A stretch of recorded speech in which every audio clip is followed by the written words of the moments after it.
war is far from over. Hamas still holds 19 hostages in Gaza and has yet to disarm. The terror group is conducting mass executions of Palestinians in Gaza in an effort to regain control of the Strip following the IDF withdrawal. Israeli officials are concerned that Hamas will not uphold its end of the agreement. And even U.S. President Donald Trump has said that he will give the green light to resume the fighting should Hamas refuse to disarm. Today, Prime Minister Benjamin Netanyahu said that Israel has not yet completed its war goals and vowed to continue until victory. Meanwhile, the bodies of 2 more Israeli hostages, including the last remaining female hostage in Gaza, have been returned to Israel and have already been identified at the Abu Kabil Forensic Institute. ILTV's Devo Klein has more. The bodies of 2 Israeli hostages were brought by Hamas to the Red Cross at 10 p.m. last night. They were then transferred to the IDF, where the remains were taken to the Abu Kabir Forensic Institute for positive identification. They were identified as 27-year-old Haifa student Inbar Hayman and 39-year-old IDF tracker Samir El Atrash.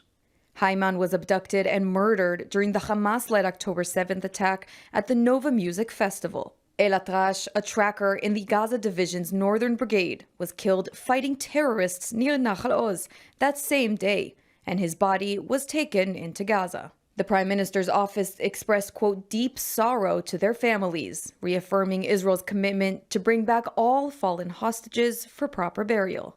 Hamas did not identify the remains, similar to earlier handovers when one body turned out to belong to a Palestinian. The terror group is still holding 19 deceased hostages. U.S. mediators say locating all remaining bodies could take weeks, but they vowed that nobody is getting left behind. An Israeli spokesperson said every last hostage body will be returned for burial. We will not compromise on this, and we will spare no effort until our fallen hostages return, every last one of them.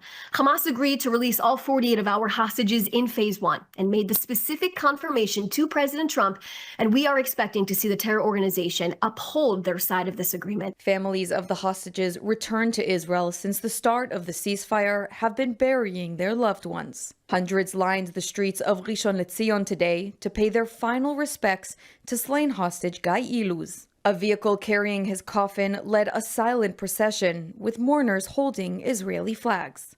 Iluz was kidnapped alongside Nepalese citizen Bipin Joshi during the October 7th massacre. Later, mourners gathered to commemorate Uriel Baruch at his family's synagogue in Pisgat Ze'ev near Jerusalem. His body was returned Tuesday night, along with that of Eitan Levi, a cab driver also killed on October 7th. Levi was buried today near his home in Bat Yam. And despite a declaration that the war is over, Israel has not yet completed its war objectives. This was the word from Prime Minister Benjamin Netanyahu Thursday at the official state memorial ceremony for the fallen of the Iron Swords War.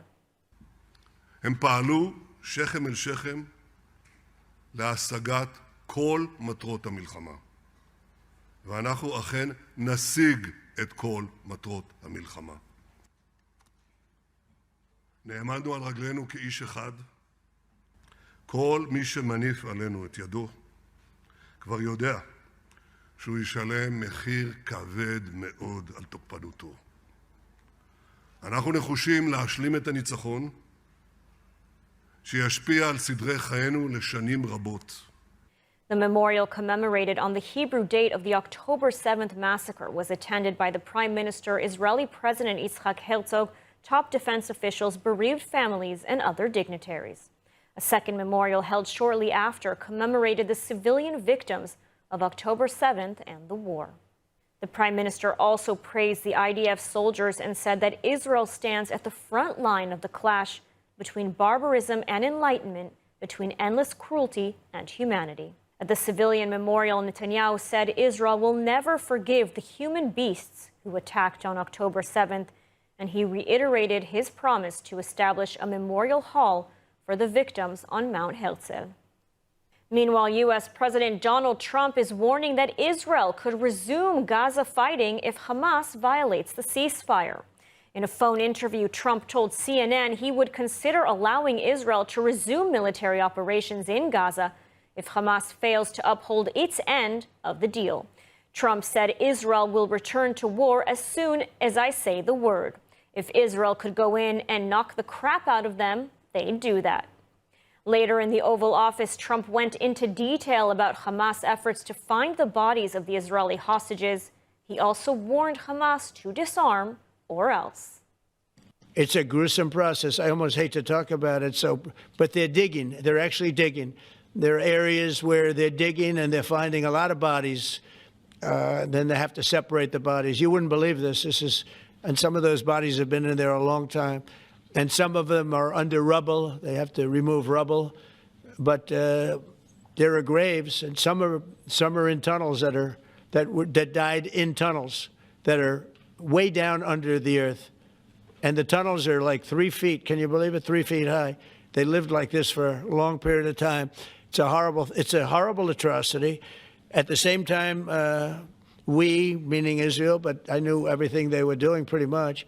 I knew most of the things they were doing, but they've killed probably 70,000 of these people, Hamas. And I said, it's time now. So we'll see what happens. We'll also see what happens. Your next question is going to be the weapons. We want the weapons to be given up, sacrificed, and they've agreed to do it. Now they have to do it. And if they don't do it, we'll do it. It's day 3 of the ceasefire in Gaza, and the United States is pushing ahead with its ceasefire plan while minimizing Israeli claims that Hamas is violating the deal by purposefully delaying the bodies of Israeli hostages. More from ILTV's Steve Leibovitz. Senior Trump advisors say the delay in returning hostage bodies was expected due to difficult conditions on the ground, and that Washington is working with Israel and mediators to locate the remains. The U.S. now is planning a safe zone inside IDF-controlled areas for Gazans fleeing Hamas and is recruiting international forces for post-war security. The Trump team insists the Strip will be demilitarized and rebuilt in Hamas-free zones. But on the ground in Gaza, Hamas is consolidating control, cracking down on local clans, targeting alleged collaborators, and reasserting authority in urban areas. Hamas has now reportedly killed the wife and 2 children of a former PA intelligence officer in Gaza. Gazan media said Hamas fired an RPG at the family home in Sejaiya, east of Gaza City, killing Olfat Abu Ajwa and her 2 sons, both believed to be minors.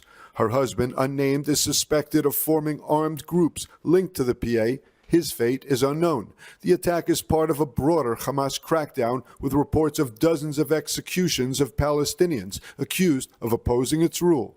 Meanwhile, humanitarian aid convoys are flowing with truckloads of supplies now entering via the reopened Rafah crossing from Egypt.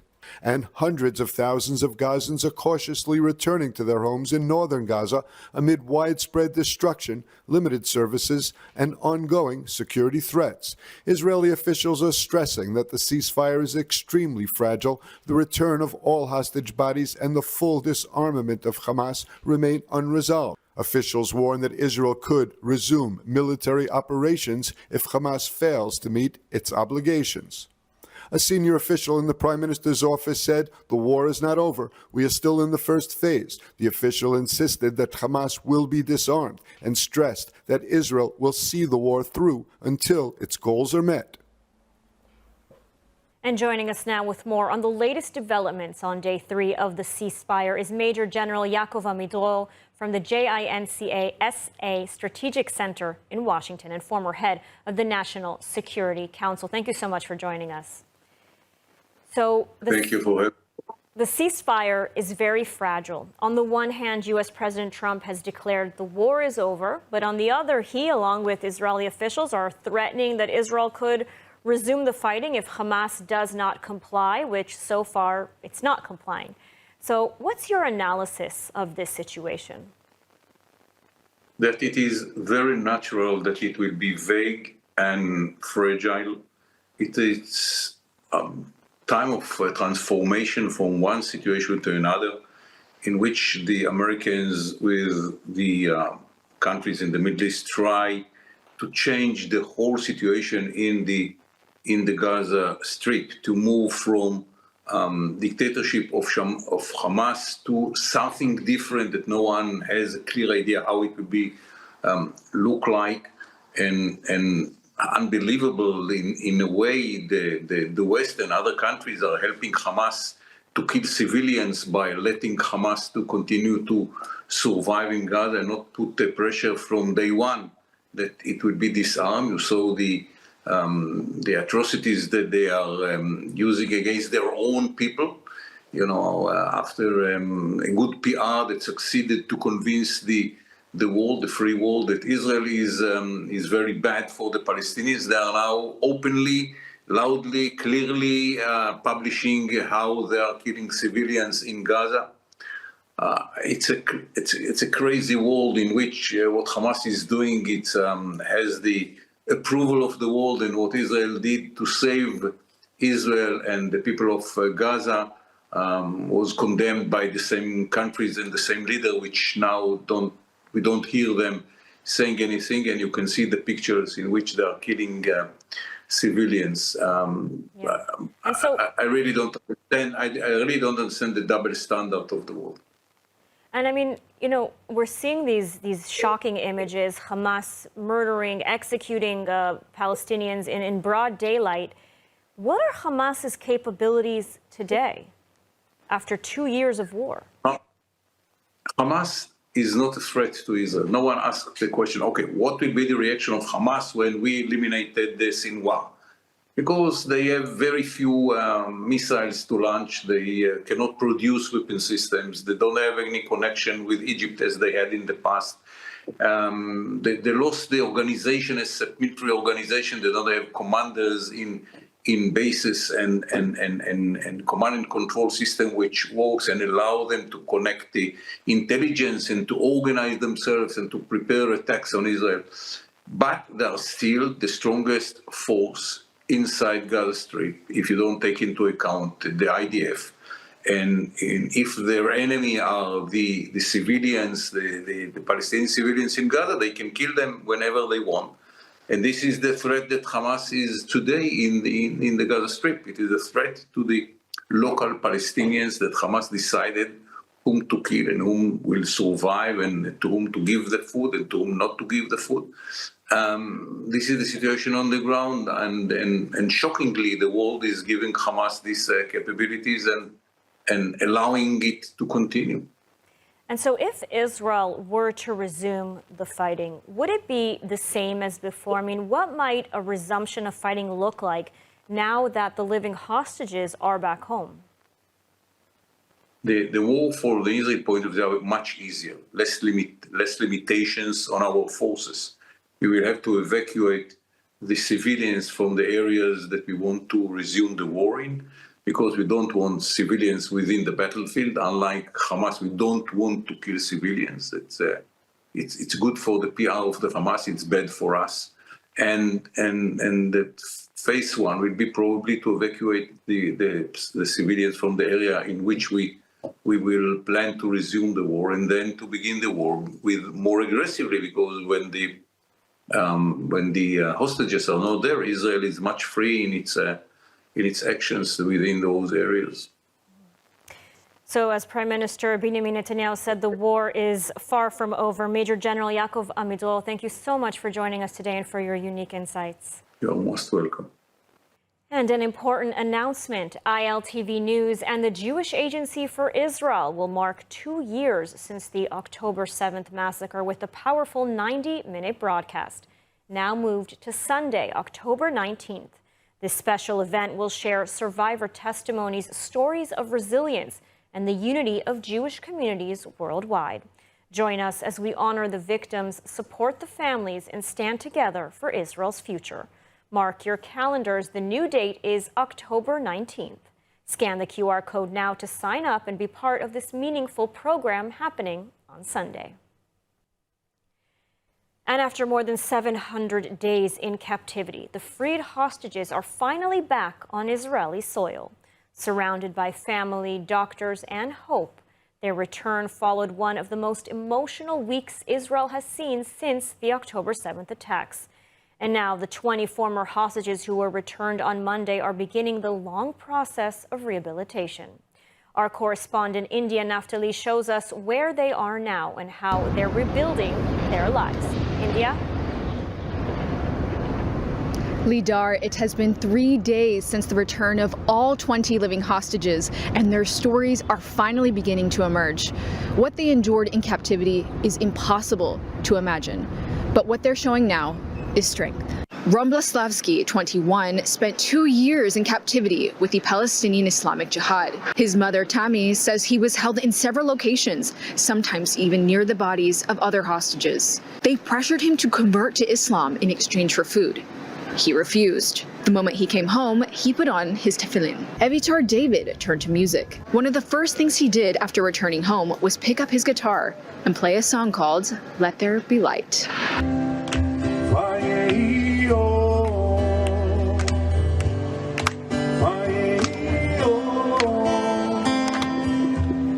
Yosef Chaim Ohana told his father that once the release deal was signed, he and 6 others were taken down a staircase into a pit so small they could barely stand. There was so little oxygen, he said.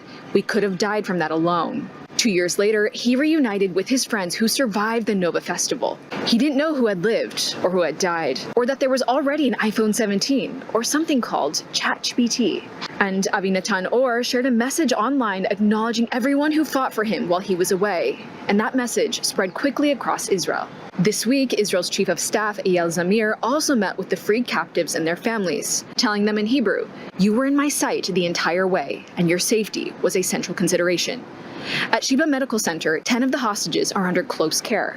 Doctors describe their condition as stable, but say recovery will take months, and for some, it could even take years. At Rabin Medical Center, 5 more freed hostages are being treated for severe but treatable malnutrition. Doctors say recovery starts with the smallest acts, like choosing what to eat. Here, you can see Guy Gilboa Dalal eating chocolate after 2 years in captivity.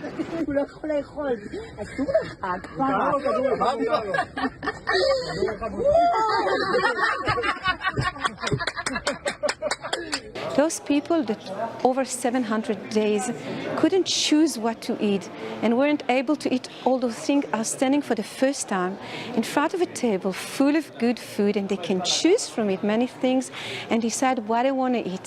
Whether it's a prayer wrapped in tefillin, a song and a guitar, or a bite of chocolate after 2 years, these moments now define what freedom looks like. For Israel and for the former hostages, life is finally starting to return. Lida? Thank you, India. The video of Guy eating cookies for the first time in 2 years just puts a smile on your face. And moving on.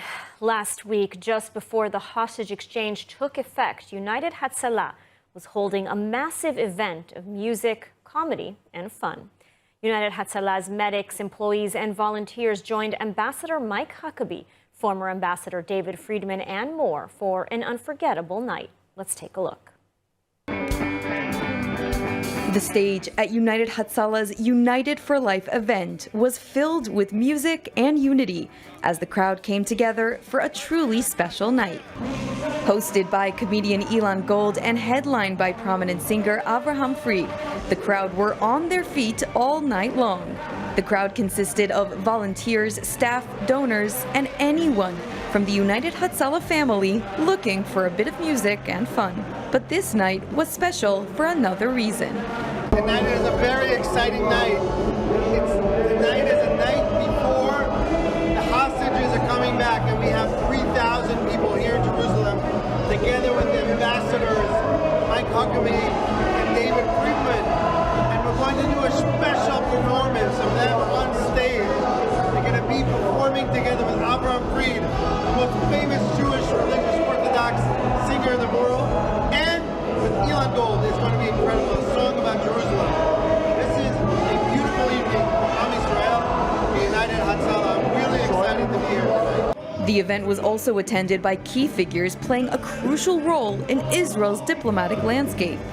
U.S. Ambassador to Israel Mike Huckabee joined the Hatzalah family for a night of music and happiness. He even got on stage to play Sweet Home Jerusalem, a rendition of Sweet Home Alabama. On stage, Huckabee was joined by former Ambassador David Friedman. Before going up on stage, Friedman told ILTV this. Look, we owe everything to the IDF, their heroism, their bravery, the reservists who gave up, their businesses, their family life, just to defend us. Of course, the entire army. Of course, the Prime Minister of Israel, and of course, President Trump, who engaged in this issue like no one before him. I don't think anyone else could have closed this deal. This was a night of hope. As Israelis anticipated the return of the hostages, United Hatzalah was holding an event reminding all those who attended just how powerful unity can be. United to save lives, united in everything. And now it's time for our Hebrew Word of the Week. Each week, together with eTeacher, we explore a new Hebrew word and connect it to the Bible, current events, and our daily lives. And because our hostages are finally home, this week's word of the week is home. For more information about the Rosen School of Hebrew, simply scan the QR code on your screen. Now let's hear this week's word of the week. Welcome to Hebrew Word of the Week. I'm Ariella, and in this segment, together with eTeacher, we explore the beauty and depth of the Hebrew language. Each week, we learn a new Hebrew word or phrase and discover how it's used in the Bible, current events, and everyday life. Today's Hebrew word is bait, which means home. In Hebrew, bait represents more than just a physical structure. It symbolizes a place of belonging, safety, and comfort. It's where love grows, memories are created, and connections are nurtured. In the Bible, bait is deeply significant. It refers to personal homes as well as sacred spaces such as the Beit HaMikdash, the Holy Temple in Jerusalem. The concept of bait conveys both physical shelter and spiritual grounding. In modern Hebrew, bait remains a word rich with meaning, whether it's about returning to your family home, creating a new home, or even referring to one's homeland. Bait is central to personal and communal identity. Here are some examples of how the word bait is used in a sentence. En kmo liyot bebait. There is no place like home. Habait hu hamakom shebo matchila ha'ahava. Home is where love begins. If you're interested in learning more about the Hebrew language, check out eTeacher. This online and live course is the most established Hebrew language instruction institution. You can learn with a time-proven method for every level or start from scratch. eTeacher offers dynamic online courses with the live video lessons, weekly webinars, and ample support, allowing you to connect with a lively global community for an enriched learning experience. Scan the QR code or click the link below and visit the eTeacher website today to learn more. I hope you enjoyed learning about the Hebrew word bait. Please join us next week for another episode of Hebrew Word of the Week, and in the meantime, reflect on what bait means to you. Is it the place you grew up, a new space you've created, or even your spiritual home? Feel free to share your thoughts and experiences with us in the comments below.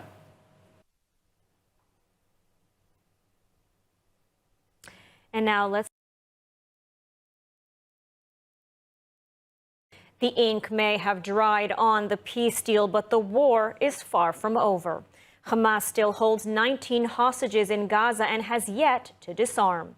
The terror group is conducting mass executions of Palestinians in Gaza in an effort to regain control of the Strip following the IDF withdrawal. Israeli officials are concerned that Hamas will not uphold its end of the agreement. And even U.S. President Donald Trump has said that he will give the green light to resume the fighting should Hamas refuse to disarm. Today, Prime Minister Benjamin Netanyahu said that Israel has not yet completed its war goals and vowed to continue until victory. Meanwhile, the bodies of 2 more Israeli hostages, including the last remaining female hostage in Gaza, have been returned to Israel and have already been identified at the Abu Kabil Forensic Institute. ILTV's Devo Klein has more. The bodies of 2 Israeli hostages were brought by Hamas to the Red Cross at 10 p.m. last night. They were then transferred to the IDF, where the remains were taken to the Abu Kabir Forensic Institute for positive identification. They were identified as 27-year-old Haifa student Inbar Hayman and 39-year-old IDF tracker Samir El Atrash. Hayman was abducted and murdered during the Hamas-led October 7th attack at the Nova Music Festival. El Atrash, a tracker in the Gaza Division's Northern Brigade, was killed fighting terrorists near Nahal Oz that same day, and his body was taken into Gaza. The Prime Minister's office expressed, quote, deep sorrow to their families, reaffirming Israel's commitment to bring back all fallen hostages for proper burial.